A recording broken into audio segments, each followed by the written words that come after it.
Welcome दोस्तों, हम DNA replication देख रहे हैं। इसमें हम एंजाइम देख रहे हैं। एंजाइम हमने पहले लाइसिन एंजाइम देखा, न्यूक्लियस एंजाइम देखा। अब हम उसका थर्ड एंजाइम को यहाँ पर डिस्कस कर रहे हैं, तो देखते हैं। आइए आपने बताओ थर्ड तीसरा enzyme alkaline phosphatase enzyme. Alkaline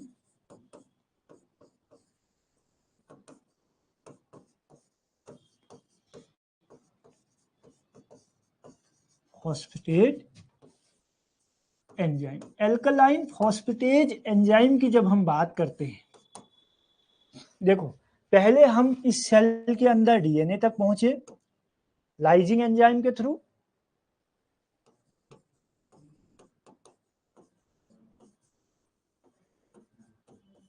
लाइजिंग enzyme, उसके बाद हमने इस डीएनए के अलग अलग टुकड़े टुकड़े कर लिए न्यूक्लियस एंजाइम से। उतना काम पूरा हो गया, ठीक है। अब फॉस्फेटेज एंजाइम क्या करेगा? फॉस्फेटेज एंजाइम क्या करेगा? ये टुकड़े तो टूट गए, ये टुकड़े तो टूट गए हैं भाई, ठीक है। अब ये एक डीएनए है, ये एक डीएनए है। इस डीएनए के छोटे छोटे टुकड़े हुए। एक टुकड़ा ये है, दूसरा टुकड़ा ये है, तीसरा टुकड़ा ये है। ऐसे बहुत ज्यादा इसके पीसेस हो जाएंगे, अलग अलग पीस हो। लेकिन ध्यान रखना है कि हमने क्या कहा, जो न्यूक्लियस एंजाइम है, रिस्ट्रिक्शन एंडोन्यूक्लियस एंजाइम, वो कहां से कट करेगा? फॉस्फोडाइस्टर बॉन्ड, फॉस्फेट बॉन्ड को कट करता है। अब यहां पर जो बॉन्ड जो कट हुआ है, जो बॉन्ड यहां पर था, वो बॉन्ड है फॉस्फेट बॉन्ड। फॉस्फेट बॉन्ड, जब फॉस्फेट बॉन्ड को कट करके अलग कर दिया गया और उसका मटेरियल वहीं पर है, जैसे आप क्या करते हो, दो चुंबक है ना, चुंबक दो चिपक रहे हैं ऐसे चुंबक, उनको हमने अलग कर दिया और एक एक ही वही उनके पोल जो हैं, जो निगेटिव पोल हैं, वो एक साथ ही ऐसे हैं, तो आपस में जाके फिर चिपक जाएगा। या तो उनके पोल को डिफरेंस अलग अलग कर दो, ठीक है, तो तब तो नहीं जुड़ेगा, सेम पोल से नहीं जुड़ेगा, ठीक है। या फिर वो यहां से अलग किया, फिर वो जुड़ जाएगा, फिर अलग करो, फिर जुड़ जाएगा। तो ऐसे ही डीएनए क्या होता है कि जो फॉस्फेट बॉन्ड है यहाँ पर जो हमने कट किया है, अगर वो कट किया कहाँ रहेगा भाई? यही तो है, अभी तो यही है। तो अब लाइजिंग एंजाइम का काम तो था हमको वहां तक पहुंचाना, डीएनए तक पहुंचा दिया उसने। जितने भी और प्रोटीन की जो लेयर थी, काइटिन की लेयर, जिसकी भी जो लेयर है, उन एंजाइम ने उस लेयर को कट करके भैया ये तुम्हारा डीएनए है, यहां तक पहुंच जाओ, भेज दिया। अब न्यूक्लियस रिस्ट्रिक्शन एंडोन्यूक्लियस एंजाइम का काम क्या था कि फॉस्फेट डाइस्टर बॉन्ड को कट कर देना। उसने कट कर दिया, हटा दिया बॉन्ड को, कट कर दिया। लेकिन डीएनए का जो फ्रेगमेंट है, जो पीस है, वो पीस तो साथ ही है, यहीं पर है, ये सब एक साथ ही है। तो ये क्या करेगा, ये फिर जुड़ जाएगा, फिर फॉस्फेट डाइस्टर बॉन्ड बन जाएगा, ठीक। अब यहां शुगर है, ये शुगर मॉलिक्यूल है, और ये PO4 है। तो अब यहां से ये जो बॉन्ड था, हमने बॉन्ड कट कर दिया। ये बॉन्ड को अगर हम कट कर दे रहे हैं तो क्या होगा, थोड़ी देर के बाद जो बॉन्ड पहले बना था, वो बॉन्ड फिर बन जाएगा भाई। क्या है, अगर ये यहीं पर रहा, फिर जुड़ जाएंगे आपस में, जुड़ जाएंगे नहीं जुड़ेंगे? तो जुड़ जाएंगे, तो फिर ये डीएनए ऐसे ही बन जाएगा। इसलिए यहां पर एक एंजाइम चाहिए, फॉस्फेटेज एंजाइम। फॉस्फेटेज एंजाइम क्या करता है, वो डीएनए के जो छोटे छोटे फ्रेगमेंट हैं,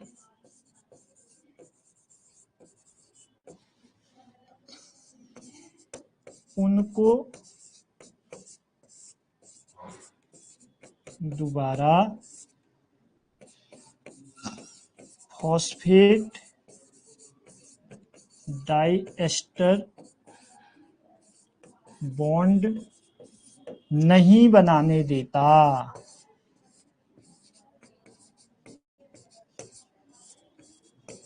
कहने का मतलब है कि इन छोटे छोटे फ्रेगमेंट को आपस में जुड़ने से रोक देता है, आपस में जुड़ने से रोक देता है। कौन सा? Phosphatase enzyme. वो क्या करता है? डीएनए के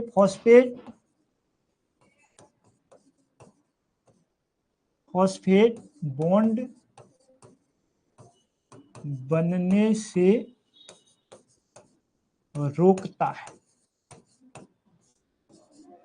किस एरिया को? जहां पर कट लगा है, जहां जहां कट लगा है वहां वहां उस डीएनए के फ्रेगमेंट को जोड़ने से रोक देता है। मेरी बात समझ में आ गई? तो फटाफट यस बताओ।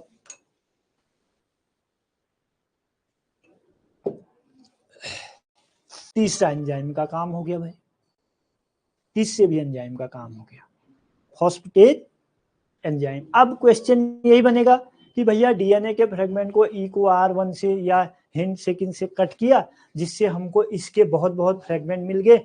अब इन फ्रेगमेंट को आपस में नहीं जोड़ना है तो कौन सा एंजाइम यहाँ पर काम करेगा? अब कौन करेगा?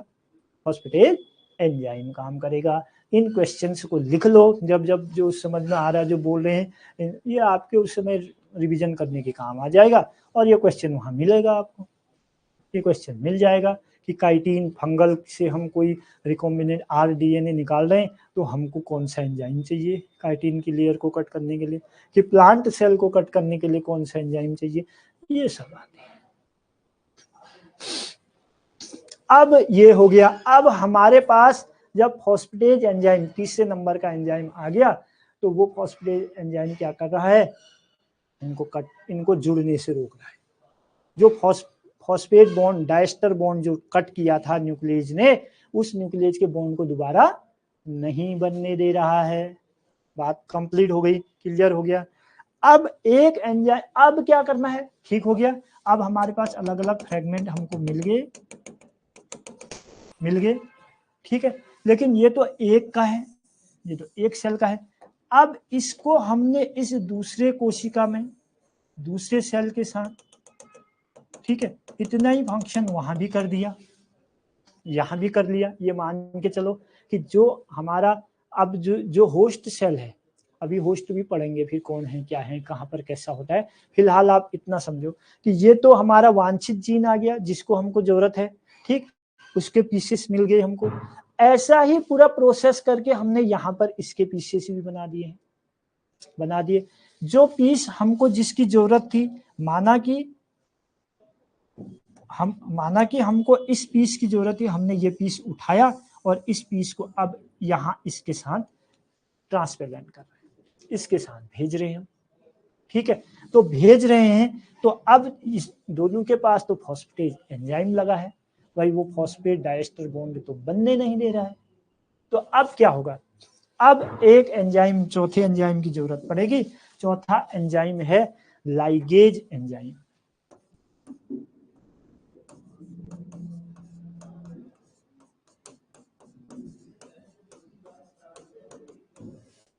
लाइगेज एंजाइम, ठीक है, आपने सुने होंगे ना लाइगेज एंजाइम, कितने प्रकार से सुने हैं? Ligase first, ligase second, ligase third, ligase fourth.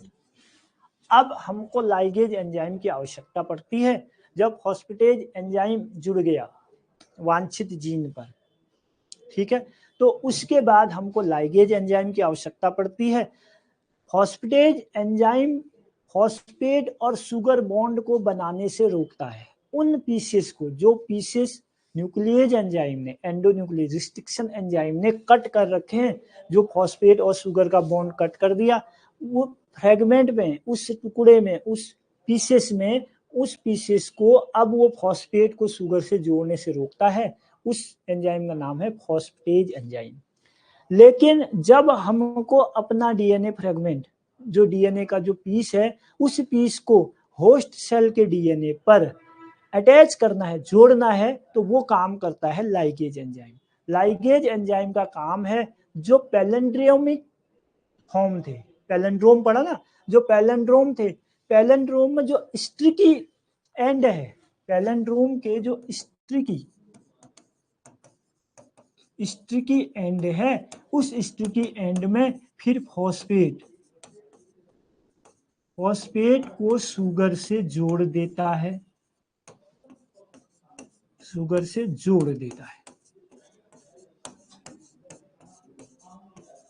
ये काम है इसका। लाइगेज एंजाइम का काम क्या है कि जो हमारा वांछित जीन है, जो वांछित जीन का पीस है, जो फ्रेगमेंट है, उस फ्रेगमेंट को जहां हमको भेजना है, जो हमारा होस्ट सेल का जीन है, उस डीएनए पर जिसको हमने एंडोन्यूक्लियेज एंजाइम से कट कर दिया है, जी और ए बॉन्ड को, जी ठीक है, और फॉस्फेट डाइस्टर बॉन्ड को, अब वो जो स्टिकी फॉर्म, दोनों के स्टिकी फॉर्म बन गए। ठीक, यहां हमने कहा इस तरीके से दो स्टिकी एंड बन गए, यहां भी इस तरीके से दो स्टिकी एंड बने हुए हैं। तो ये अब एक दूसरे के साथ आपस में आकर के जोड़ देता है। जोड़ने का काम कौन कर रहा है? लाइगेज एंजाइम कर रहा है। चौथा एंजाइम हो गया। 4 एंजाइम क्लियर हो गए। कोई डाउट यहां तक? कोई क्वेश्चन है तो तुरंत यहां पर पुट अप करो और तुरंत आंसर हो जाएगा। बताओ, लाइगेज एंजाइम कौन सा बॉन्ड को जोड़ेगा? शुगर जो जुड़ेगा किस रिएक्शन के अकॉर्डिंग जुड़ेंगे? हाइड्रोलाइसिस। ठीक है, हाइड्रोजन मॉलिक्यूल बाहर निकलेंगे, हाइड्रोजन मॉलिक्यूल निकलेंगे और आपस में जुड़ जाएंगे। ठीक, ये आप जानते हो। अब बात आती है कि इनमें से कौन सा एंजाइम माइटोकॉन्ड्रिया के अंदर पाया जाता है? लाइगेज 3 माइटोकॉन्ड्रिया में पाया जाएगा। ठीक है, लाइगेज 3 जो है ये माइटोकॉन्ड्रिया में भी डीएनए पाया जाता है ना, डीएनए में पाया जाता है, याद रखना है। Mitochondrial DNA. लाइगेज 2 को हम ओरिजिनल लाइगेज नहीं कहते, ये मॉडिफाइड है। ठीक है, ये सिंथेटिक टाइप से बोलते हैं, सिंथेटिक नहीं है, 3 से बनता है, 3 से इसका 3 से अलग होकर के बनता है। ठीक, हाँ, लाइगेज सेकिन अपने आप में कोई वास्तविक एंजाइम नहीं है, इसका कोई अपना जीन नहीं है। ये 3 जो लाइगेज 3 है उससे मॉडिफाइड होकर लाइगेज 2 बनता है। ठीक हो गया। लाइगेज फर्स्ट की हम बात ही कर रहे थे, जोड़ने का काम कर रहे, ठीक हो गया। सेकंड स्टैंड पाथवे में लाइगेज 4 काम करेगा। सेकंड स्टेज पाथवे में जो काम करेगा, सेकंड स्टैंड पाथवे में जो वर्क करता है वो लाइगेज 4 है। लाइगेज की बात आ गई। लाइगेज एंजाइम से कोई भी क्वेश्चन आ जाएगा उसको पूरा कर लेना। फॉस्फेट शुगर के बीच हाइड्रोजन बॉन्ड जो उनका बना होता है उसको हटा देगा। ठीक है, हाइड्रोलाइसिस करेगा और उन दोनों के बीच बॉन्ड बना देगा, डाइस्टर बॉन्ड बन जाएगा, जुड़ जाएंगे। ठीक है, देन सेकंड का अपना कोई जीन नहीं होता, 3 से मॉडिफाइड होकर बनता है। 3 हमको माइटोकॉन्ड्रियल डीएनए में मिलता है। 4th जो है सेकंड स्टैंड पाथवे, बार बार उसको सुनते हैं उस एंजाइम को, उसका नाम है polymerase enzyme.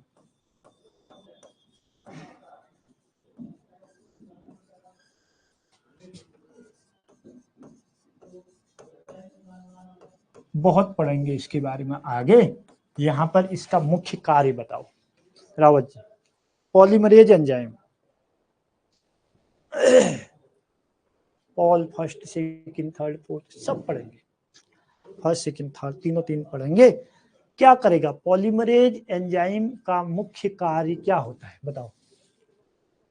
Polymerase enzyme DNA की कॉपी बनाता है,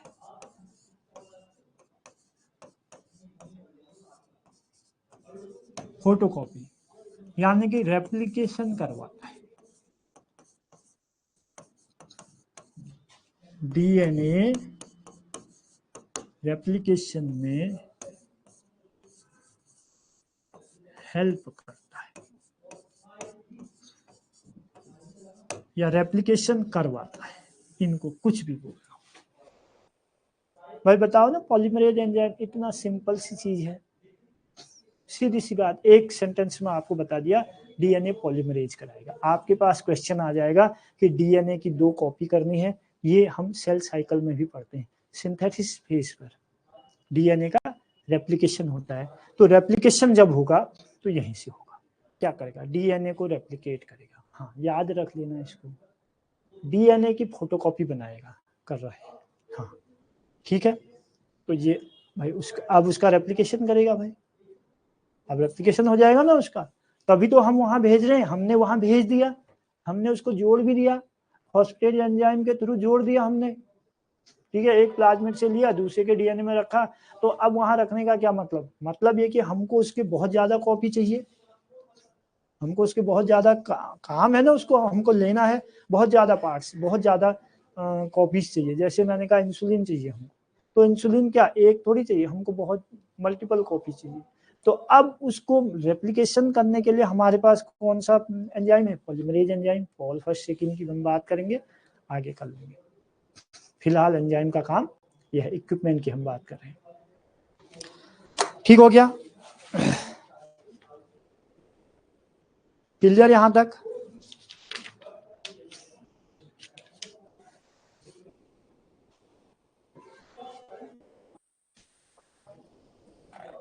अब एक एंजाइम और है जिसको आपने पढ़ना है, उसका नाम है ट्रांसक्रिप्टेज एंजाइम।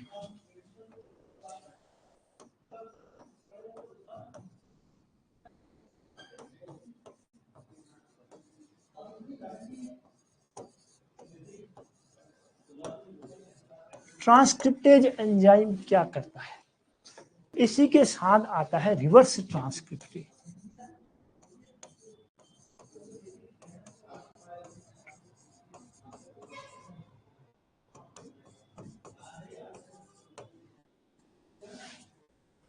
बोलो जल्दी बताओ, ट्रांसक्रिप्शन क्या चीज होती है? एक प्रोसेस होती है ट्रांसक्रिप्शन।